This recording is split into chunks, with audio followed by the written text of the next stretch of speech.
Hi everyone, I'm Niobe, and 21 years ago, at exactly 5:25 p.m., I was born into this beautiful world. This video is solely for myself, but I want to share it with you guys. So in 21 years, ang dami nang nangyari, ang dami nang dumaan.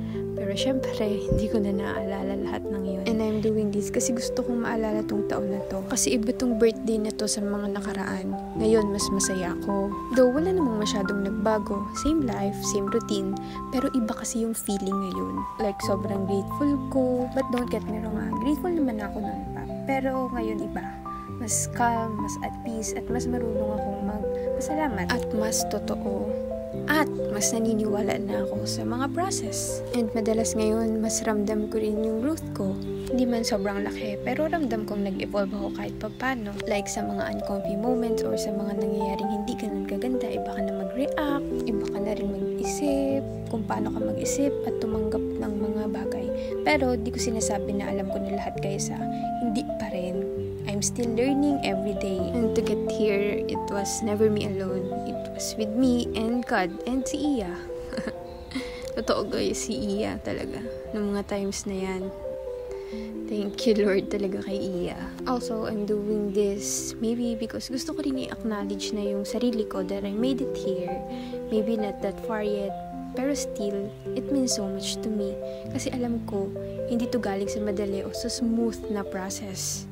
Galing to sa mga mistakes, disappointments, rejections, and kahit mga betrayals. Pero lahat naman ng yun dumaan lang. Pero thankful ako kasi hindi ko to hinarap mag-isa. Kasama ko si God along the way, all the way. Every time may mga mabigat na dumarating, magpipray lang ako. Tapos yun, gumagaan na. And then one day, mapapansin ko na lang okay na.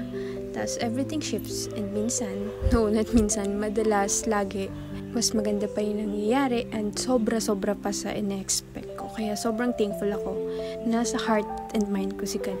Kasi kung wala siya, baka iba ako ngayon. Baka hindi ako ganito mag-isip. Baka hindi ako marunong tumanggap. Baka hindi rin ganito yung takbo ng heart ko. Baka lahat binalik ko pabalik na masama din. And bukod sa gusto kong i-dedicate to sa sarili ko, gusto ko ring i-dedicate to kay na mommy and daddy. Dahil of course, wala naman ako dito kung wala sila. Kahit malayo sila, di nila alam. Pero ang dami kong natututunan sa kanila, lalo na sa moral and values sa life.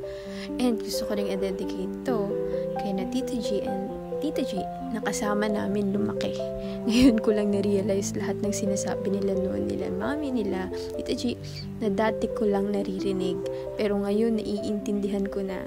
Minsan nga kaya pala na lang ako. Nakikita niyo ako sa mga vlogs, nagluluto, naglilinis, nag-grocery, naglalabat kung ano-ano pa. Habang nag-edit ako minsan, nakikita ko yung sarili ko, napapaisip ako, bakit ko alam lahat lang to? Ba't kaya ko itong gawin? Kaya ko yung gawin?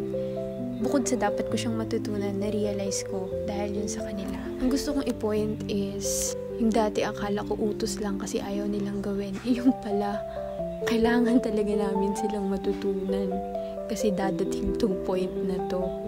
Yun. Kaya sobrang grateful ako sa kanila. Pero isa lang yun guys sa mga na-realize ko. Sobrang dami ko pang na-realize and sana ma-share ko sa inyo soon, of course. And that led me to say thank you din sa inyo guys na nanonood ng vlogs ko. Ito talaga yung gusto kong gawin ever since. Dahil siguro, mahilig ako mag-video and na-enjoy ko mag-edit na kahit minsan nakakatamad. Pero ayun nga guys, kung pinakikigas mo pa rin ako hanggang ngayon, salamat. Thank you so much. I appreciate you more than you'll ever know. Ito talaga ako guys, expressive and welcome to my world. And masaya rin pala ako ngayon guys, kasi nga iba tong birthday na to and bukod doon, meron akong dream na natupad ko ngayon. Hindi ko pa siya masishare. But maybe one day.